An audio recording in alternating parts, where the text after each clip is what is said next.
छोटे से घर में रहा करते थे। वक्त आ गया था कि वो अब घर छोड़कर अपनी जिंदगी खुद गुजारे। उनकी माँ ने उन तीनों को अपने पास बुलाया।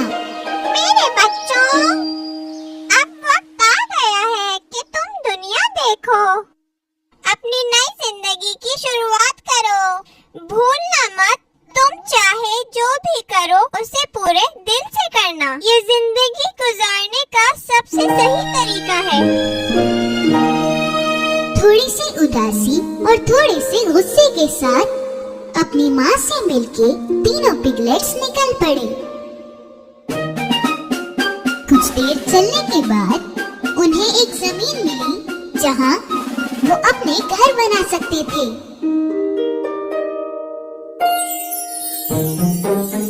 सबसे छोटे पिगलेट ने घास से अपना घर बनाने का सोचा। उसे लगा फटाफट आसानी से ये घर बन जाएगा तो खेलने के लिए बहुत वक्त मिलेगा। छोटे पिगलेट का घर एक दिन में बनके तैयार हो गया। उसने अपने भाइयों को ये बोला, देखो मेरा घर बन गया। बड़े पिगलेट ने घर देख के बोला, अरे ये घर तो बिल्कुल भी मजबूत नहीं है, हम भेड़िए से कैसे बचेंगे? छोटे ने बड़े की बात को दरगुजर कर दिया। तुम फिक्र मत करो, कुछ नहीं होगा। बाद में मत कहना कि किसी ने बोला नहीं। दूसरे पिगलेट ने अपना घर लकड़ी से बनाने का सोचा। जंगल से लकड़ियाँ इकट्ठा करके वो अपने काम से जुड़ा रहा। तीसरे दिन पिगलेट का घर बन गया। ये घर घास वाले घर से तो ज्यादा मजबूत था। बड़े पिगलेट ने उसके घर को देख के बोला, तुमने बड़ी मेहनत से बनाया है इसे, बहुत खूबसूरत भी है। क्या हम इस घर में भेड़िए से बच पाएंगे? पिगलेट ने बोला, बिल्कुल मजबूत है, फिक्र क्यों करते हो? बाद में मत कहना कि किसी ने बोला नहीं। जब दोनों पिगलेट अपने अपने घर में मजे कर रहे थे तो सबसे बड़ा पिगलेट अपना घर बनाने में मसरूफ था। वो ईंट और पत्थरों से अपना घर बना रहा था। बाकी दोनों को लग रहा था वो बेकार में ही इतनी मेहनत कर रहा था। वो बस खेल कूद के वक्त गुजार रहे थे। जब हमारी तरह झटपट घर बन सकते हैं तो इतनी मेहनत क्यों? कितना डरता है ये। बड़े पिगलेट ने उनकी बातों पे ध्यान नहीं दिया। पूरे 7 दिन लग के उसने अपना घर बहुत ही खूबसूरत और मजबूत बनाया। अगले ही दिन एक भूखा भेड़िया उनके इलाके में आया। उसे घास का घर दिखा तो वो रुक गया। छोटा पिगलेट सोफे पे बैठकर आराम कर रहा था। भेड़िए ने दरवाजा खटखटाया।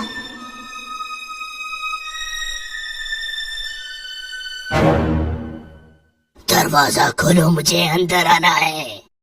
नहीं खोलोगे तो 2-4 फूंक से घर तोड़ दूंगा। तुम कुछ नहीं कर सकते, मेरा घर मजबूत है। भेड़िए ने जोर से अपने मुंह से फूंक मारी और घर टूट गया। पर छोटा पिगलेट जैसे तैसे भाग निकला और भागता हुआ अपने भाई के घर जा पहुंचा। उसके दरवाजा खटखटाते ही उसके भाई ने दरवाजा खोला और छोटा पिगलेट अंदर छुप गया। जल्दी बंद करो दरवाजा, भेड़िया आ जाएगा। घबराओ मत, वो इस घर में नहीं आ सकता। तभी भेड़िया वहाँ पहुँचा और उसने आवाज लगाई, दरवाजा खोलो, मुझे अंदर आना है। नहीं खोलोगे तो 2-4 फूंक से घर तोड़ दूंगा। कुछ नहीं कर सकते तुम। भेड़िए ने जोर से अपने मुंह से फूंक मारी और घर फिर से टूट गया। जैसे तैसे दोनों भाई वहाँ से निकल के बड़े भाई के घर पहुँचे। भाई, भेड़िया पीछे पड़ा है, हम क्या करें? बड़े पिगलेट ने उन्हें भरोसा दिलाया, परेशान मत हो, भेड़िया अंदर नहीं आएगा। थोड़ी देर में वो भूखा भेड़िया यहाँ भी आ पहुँचा। दरवाजा खोलो, मुझे अंदर आना है। अगर तुमने भी दरवाजा नहीं खोला तो 2-4 फूंक से तुम्हारा भी घर तोड़ दूंगा। कोशिश भी मत करना, कुछ नहीं कर पाओगे तुम। भेड़िए ने गुस्से से अपने मुंह से फूंक मारना शुरू करी, पर वो घर हिला भी नहीं, बिल्कुल भी नहीं।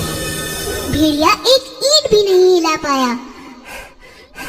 बहुत थक जाने के बाद उसने एक तरकीब सोची। घर के ऊपर एक चिमनी थी। भेड़िया उस पर चढ़ने लगा।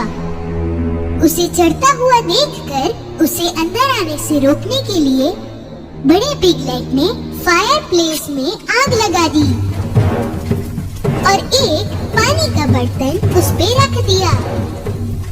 भेड़िया चिमनी के ऊपर पहुंचा और नीचे जाने लगा और सीधे उबलते हुए पानी में गिर गया।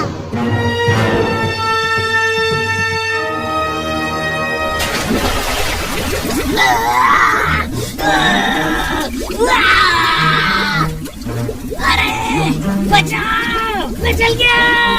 भेड़िए को हरा के पिगलेट्स खुशी से एक दूसरे के गले लग गए। तीनों भाई अगले दिन अपनी कहानी सुनाने के लिए अपनी माँ के पास गए। छोटा पिगलेट सबसे पहले बोला, आपने सही कहा था, जो भी काम करो पूरे दिल से करो, दिल लगा के करो तो कामयाबी मिलेगी।